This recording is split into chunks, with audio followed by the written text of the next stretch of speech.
कोई एक लड़का ये बोलता है कि अगर तूने ये फोन अपने पापा को दिया तो कल सुबह तक तेरे पापा और तेरी मम्मी को मार दूंगा। हाय गाइस, मैं हूँ सोनू आपके साथ और आप देख रहे हो talk with Sonu. Welcome to the 4th episode of this channel talk with Sonu. बहुत बहुत स्वागत है सभी को मेरे इस चैनल पे एंड बहुत बहुत शुक्रिया कि आप लोग रियल इंसिडेंट सेंड कर रहे हो प्रॉपर फॉर्मेट फॉलो करके। तो आज का जो इंसिडेंट है बहुत डरावना है एंड कुछ छोटा सा चीज़ नोटिस किया आप लोगों ने, ईयरफोन्स डाला मैंने एंड क्योंकि मैंने पहले कुछ वीडियो, मेरा जो 3 एपिसोड्स आए इसके पहले, मुझे कहीं ना कहीं लगा मुझे और ऑडियो सही करना है। ऑडियो तो काफ़ी अच्छा आ रहा था पर मुझे और अच्छा करना था, तो इसलिए मैंने ईयरफोन्स भी आज पहना ताकि मैं प्रॉपर तरीके से साउंड मॉनिटर कर पाऊँ एंड मेरा वॉइस थोड़ा सा डीप एंड क्लियर आ पाए। आज का जो स्टोरी है, आज का जो रियल इंसिडेंट है वो हमारे कौशिक भाई ने सेंड किया दिल्ली से। तो भाई ने जैसा बोला वैसे ही मैं आज का स्टोरी सुनाऊंगा, रियल लाइफ इंसिडेंट सुनाऊंगा। एंड उससे पहले मैं बता देना चाहता हूँ, अगर आप भी चाहते हो कि आपका स्टोरी हमारे इस यूट्यूब चैनल पे फीचर हो देन यहाँ पे देखो एक फॉर्मेट आ रहा है एंड एक जीमेल आईडी, यहाँ पे हमको स्टोरी लिख के भेजो, ज़रूर से आपका स्टोरी कवर किया जाएगा। कौशिक भाई ने जैसा एक ओवरव्यू दिया वैसे ही मैं पहले बता रहा हूँ, फिर स्टोरी में जाएंगे। ये जो इंसिडेंट है ये भाई के एक दोस्त के भैया के साथ है एंड भाई ने यहाँ पे उनके दोस्त के भाई को भी भैया बोल के ही पुकारा है, ठीक है, भैया बोल के ही लिखा है। तो मैं सिर्फ भैया बोल के ही ये पूरा जो इंसिडेंट है ये बोलूँगा आपको। कौशिक ने यह भी लिख दिया मुझे कि कुछ पर्सनल रीजंस के कारण कौशिक नाम रिवील नहीं करना चाहते हैं। हालांकि कौशिक ने मुझे नाम सेंड किया है पर मुझे मना किया है कि नाम लेने को। तो आई रिस्पेक्ट यू ब्रो, आपने अगर नहीं बोला तो नहीं लूँगा, पर मुझे कौशिक ने भेजा है तो बहुत शुक्रिया कि आपने मुझ पर भरोसा किया, बहुत शुक्रिया। तो चलो बढ़ते हैं आज का 4th एपिसोड की तरफ। ये मुझे कौशिक बोल रहा है कि मेरा जो दोस्त है, मैं उसे कुछ दिनों से देख रहा था कि वो थोड़ा परेशान है। किस चीज़ से परेशान है पता नहीं, पर वो किसी एक चीज़ को लेके परेशान है। ठीक से होमवर्क नहीं कर रहा है, मुझसे ठीक से बात नहीं कर रहा है कुछ दिनों से स्कूल में। तो मैंने उससे पूछा कि क्या हुआ, मतलब कुछ प्रॉब्लम है लाइफ में, या मतलब जैसे हम के या कोई ब्रेकअप हुआ या किसी के साथ कुछ हुआ तो बोल, मैं बता देता हूँ, ठीक कर देता हूँ।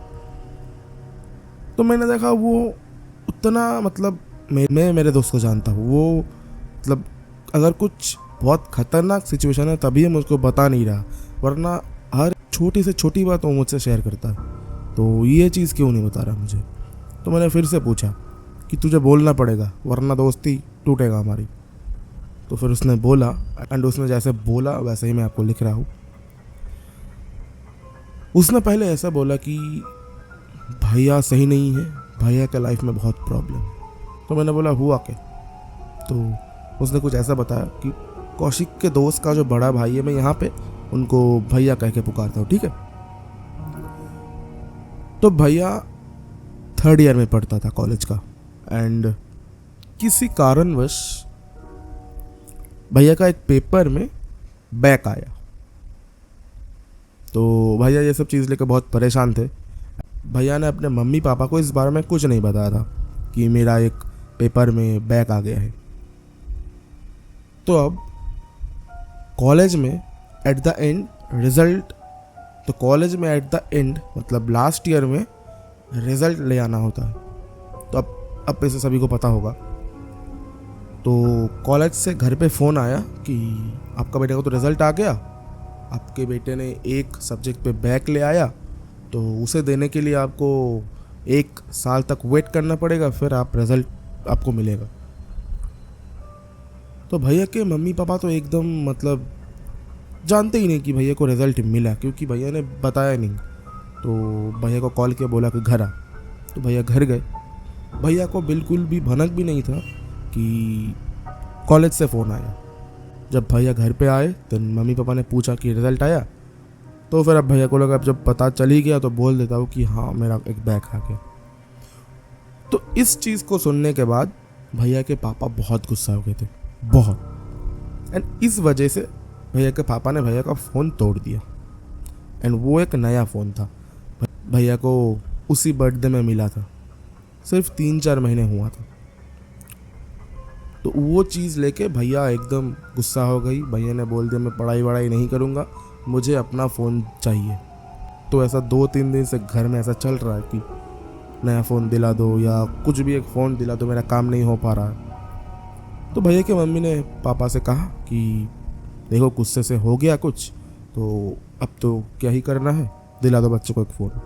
तो भैया के पापा ने कहा अभी मेरे पास उतना बजट नहीं है, अगर दिलाना ही है तो मैं सेकेंड हैंड फ़ोन दिलाऊंगा। तो भैया ने कहा चलो ठीक है, अगर कुछ भी नहीं मिल रहा तो एटलीस्ट सेकेंड हैंड फ़ोन ही सही। तो भैया ने बोल दिया ठीक है पापा आप दिला दो। अब यहाँ से शुरू होता है प्रॉब्लम्स। भैया फ़ोन दुकान पे गए, भैया ने एक फ़ोन लिया, सैमसंग का एक फ़ोन है एंड वो सेकेंड हैंड फ़ोन है। वो फ़ोन तब के टाइम पे, मतलब ये जो इंसिडेंट है ये 2021 का है, तब के टाइम पे वो फ़ोन 72,000 का था। पर वो जो दुकानदार है वो सेकेंड हैंड में वो फ़ोन सिर्फ 10,000 में दे रहा था।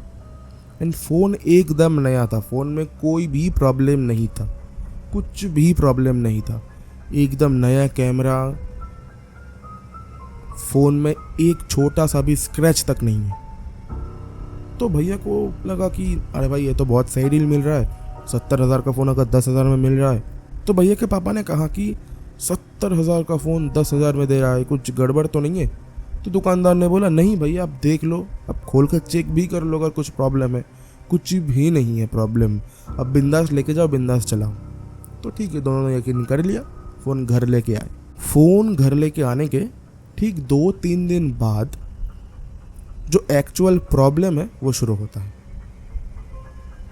प्रॉब्लम ऐसा है कि हर रात को भैया को फ़ोन में एक कॉल आता था और वो जो टाइमिंग था वो रात की 2 से 3 बजे ये टाइम था। उस टाइमिंग पे भैया को रोज़ रात को फ़ोन आता था एंड फ़ोन के उस पार से स्क्रीमिंग का नॉइज सुनाई देता था, कोई चीख रहा है, कोई चिल्ला रहा है। एंड वो साउंड काफ़ी क्रीपी सा था। साउंड सुन के ऐसा लगता था कि फ़ोन के उस पार कोई इंसान किसी को मार रहा है या फिर कोई इंसान दर्द के मारे चीख रहा है। तो पहले भैया को लगा कोई फ़ोन करके ऐसे प्रैंक कर रहा है, मस्ती मजाक कर रहे हैं। तो उसके अगले दिन भैया कॉलेज गए एंड उनके दोस्तों को पूछा कि यार कल रात को तुमने फ़ोन किया था, अगर किया था तो प्लीज़ बता दो, मुझे अच्छा नहीं लगा। तो उनके दोस्त को पता भी नहीं था कि उसका फ़ोन टूट चुका है, उसने सेकेंड हैंड फ़ोन लिया। तो दोस्तों ने ऐसे ही बोला कि भाई तेरा नया फ़ोन टूट गया, तूने सेकेंड हैंड फ़ोन लिया, सब चीज़ क्या तूने हम लोगों से डिस्कस की? तो फिर भैया को कहीं ना कहीं जाके नॉक हुआ। तो मैंने तो बताया ही नहीं इन लोगों को, नहीं ये लोग नहीं हो सकता, ये लोगों ने कॉल नहीं किया होगा। तो भैया घर आ गए एंड ये सब जो चीज़ है किसी के साथ डिस्कस नहीं किया। अगले दिन रात को फिर से 2 से 3 AM के अंदर फिर से फ़ोन बजता है, फिर से वही स्क्रीमिंग का साउंड, कोई चीख रहा है। एंड जितनी बार भैया फ़ोन काट देते थे उतनी बार वो रिंग होता था।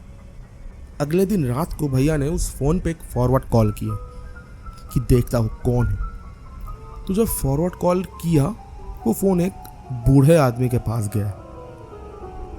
उसने पूछा कि दादाजी इस नंबर से एक फ़ोन आया था, कोई मेरे सामने चिल्ला रहा था।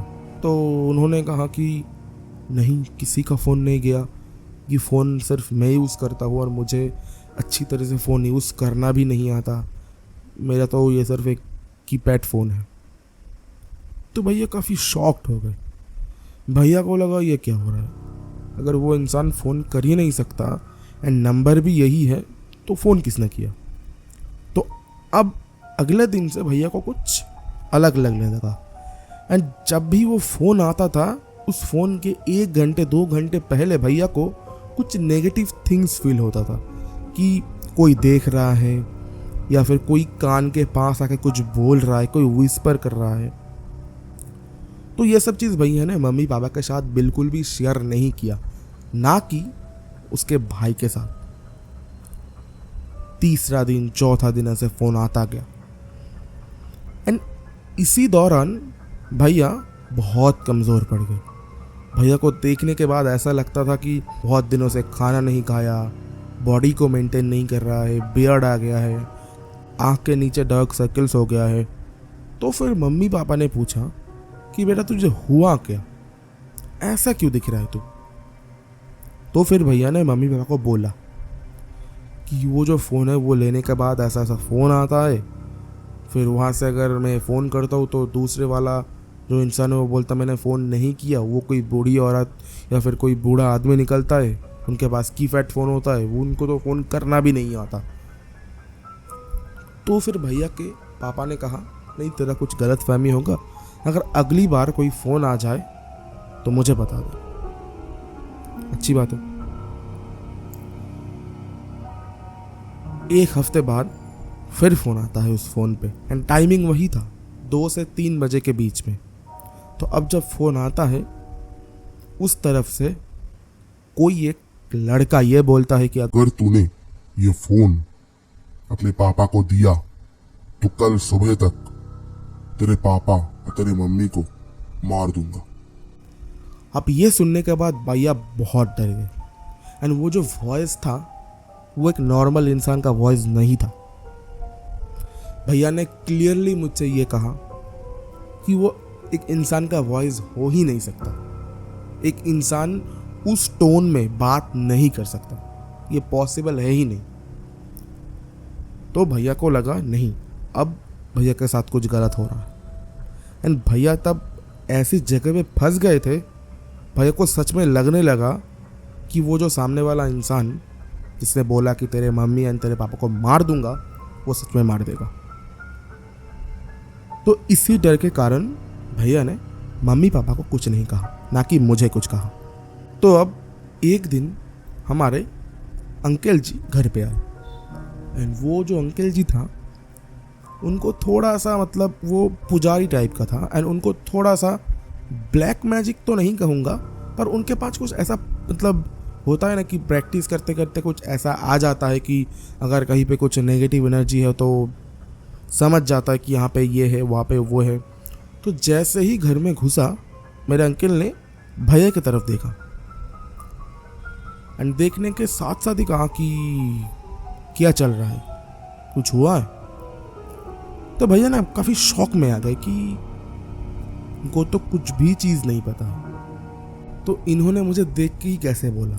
तो भैया को वहाँ से थोड़ा सा होप मिला कि नहीं, इनके साथ मैं कुछ शेयर कर सकता हूँ, ये थोड़ा सा डिफरेंट है। तो अंकल जी एंड भैया एक कमरे के अंदर गए, एंड भैया ने अंकल जी को पूरा चीज़ समझाया कि ये हो रहा है मेरे साथ। तो अंकल जी ने पहले यही बताया कि तूने जिस दुकान से फ़ोन लिया था उस दुकान पे जा एंड उस शॉपकीपर के साथ बात कर कि ये फ़ोन किसने उनको बेचा, ओरिजिनली ये जिसका फ़ोन है उसने ही आके बेचा या फिर किसी और के थ्रू आया, ये सब पूछ।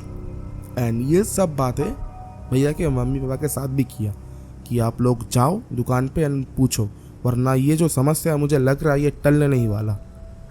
तो अगले दिन शॉपकीपर के पास गए एंड पूछा कि भैया सच बताओ कि मसला क्या है, मतलब अगर कुछ हुआ है तो बताओ, हम लोग कुछ नहीं कहेंगे, फ़ोन हम लोग या तो आपको दे देंगे या फिर हम आपसे पैसा भी नहीं मांगेंगे। तो उसके बाद उस शॉपकीपर ने कुछ ऐसा बोला जो सुनने के बाद मतलब भैया को लगा था कि ये भैया का लाइफ का सबसे गलत डिसीजन है कि कोई सेकेंड हैंड फ़ोन खरीदना। एंड फिर पापा को भी यही लगा कि वो पापा का लाइफ का सबसे बड़ा गलत डिसीजन था कि नए फ़ोन को तोड़ देना। शॉपकीपर ने कुछ ऐसा कहा कि ये जिस लड़के का फ़ोन है, ये लड़का 1.5 महीने पहले मर चुका है, एंड इस लड़के ने सुसाइड किया है। इस लड़के ने ट्रेन से कूदा था, एंड ये जो फ़ोन है उनके एक फैमिली मेम्बर सेल करके किया। उनके साथ भी ये सेम प्रॉब्लम होता था। वो लोग घर में इस फ़ोन को रख ही नहीं पाए। 2 से 3 के बीच में ये फ़ोन रिंग होता था, वही सेम चीखने की आवाज़। एंड ऐसा शॉपकीपर ने बताया कि हो सकता है उस लड़के ने 2 से 3 के अंदर ही सुसाइड किया था। तो वो जो टाइमिंग है उसी टाइम पे फ़ोन आता है। तो ये सुनने के बाद अभी भी मेरे गूज़बम्स आ रहा है। जब मैं स्टोरी पढ़ रहा था ना, मतलब जब मैं स्टोरी रीड कर रहा था, मेरे गूज़बम्स आ रहा था। अभी भी मेरे गूज़बम्स आ रहे हैं। तो फिर अंकल ने कहा ठीक है, ये फ़ोन आप रख लो या फिर फेंक दो, तो इस फ़ोन को किसी को मत देना। एंड पापा जी बहुत गुस्सा हो गए थे कि अगर तुमको ये सब पता था तुमने क्यों दिया। तो पापा जी ने तो मतलब पुलिस बुला के ये सब कुछ करने की कोशिश की। तो भैया ने रोका नहीं, किसी के साथ हुआ है तो छोड़ दो। फिर अंकल ने बोला कि घर में एक पूजा कराना पड़ेगा एंड भैया को लेके एक पूजा करना पड़ेगा। तो भैया के पापा ने बोला जो करना है करो, पर ठीक करो मेरे बेटे को, क्योंकि भैया का हालात तब एकदम ख़राब हो चुका था, एकदम ख़राब। अगर कोई देखेगा तो बोलेगा इस लड़के को 2-3 महीने से किसी ने कुछ खाना नहीं दिया, ये सिर्फ ऐसे ही घर के कोने में पड़ के जी रहा है। तो फिर घर में पूजा पाठ वगैरह हुआ।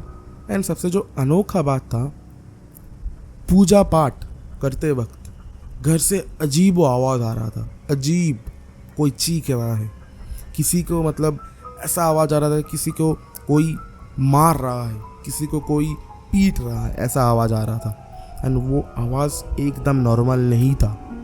कोई इंसान चीखेगा तो ऐसा आवाज़ कभी नहीं आ सकता, वो किसी आत्मा का ही आवाज़ है।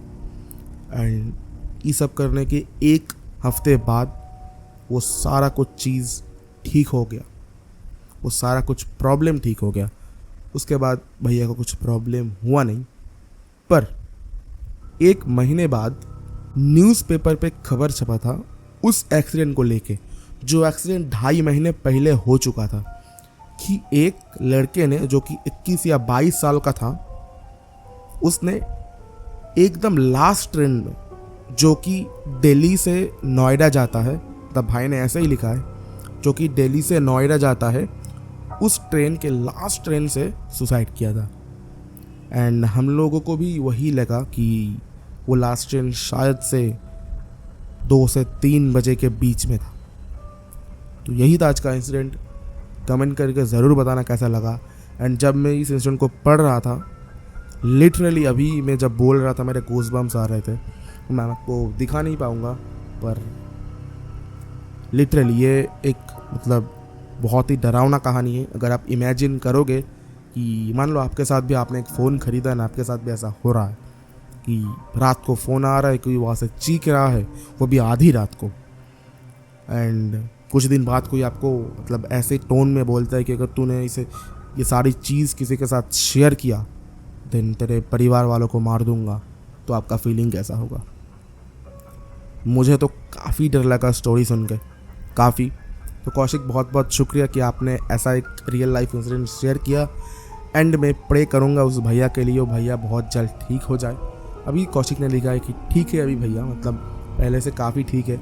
एंड वो 2021 का है एंड ये 2023 है, 2 साल हो चुके हैं, पर उस चीज़ का इफ़ेक्ट भैया के साथ अभी भी है। तब भैया फ़ोन यूज़ करने से डरता है, या फिर कोई भी नया फ़ोन पिक करने से, कोई अननोन नंबर होता है तो पिक करने से डरता है, क्योंकि भैया के दिमाग में अभी वो है कि मतलब अगर वो ही निकला तो क्या होगा। तो ऑफ कोर्स ये बात है, सभी के मन में आता है। अगर मेरे साथ भी ऐसा होता तो शायद भाई मैं तो ख़रीदता ही नहीं फ़ोन, मैं फेंक देता, मतलब मुझे चाहिए नहीं फ़ोन, मैं कीपैड फ़ोन यूज़ करता। अब तो ज़रूर से कमेंट करके बताना आज का इंसिडेंट कैसा लगा। आई होप सो अच्छा लगा होगा। तो आप भी अगर चाहो तो आपका स्टोरी मेरे चैनल पे फीचर करवा सकते हो। करना क्या पड़ेगा, जीमेल अकाउंट यहाँ पे आ रहा है एंड फॉर्मेट आ रहा है, फॉलो करके स्टोरी सेंड कर दो।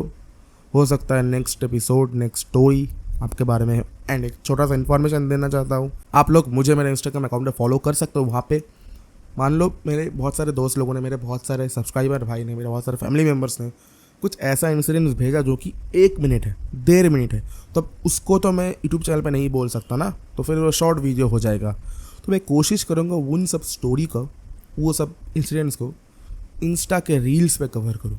And crime stories, horror stories, paranormal activities, ये सारा कुछ चीज़ मैं इंस्टा रील्स पे कवर करता हूँ। तो अगर आपको भी वो सब देखना पसंद है तो प्लीज़ फॉलो करो मुझे। एंड प्लीज़ कमेंट करके बताना साउंड क्वालिटी कैसा आ रहा है। मैंने काफ़ी ध्यान दिया साउंड की तरफ। एंड अगर कुछ भी लगा है प्रॉब्लम आपको, then you are free to say, क्योंकि मैं आपके लिए मैं सर्व करने को ही बैठा हूँ आपको। अगर कुछ भी लग रहा है कि कंटेंट में कुछ डालना चाहिए, देन प्लीज़ कमेंट करके बताओ कि भैया ये करो, ऐसे बोलो, वैसे बोलो। मैं ज़रूर वो सब चीज़ खुद पे अप्लाई करूँगा। तो मिलते हैं आपको नेक्स्ट ऐसे ही डरा हुआ एपिसोड में। तब तक के लिए जय हिंद, वंदे मातरम, बाय बाय।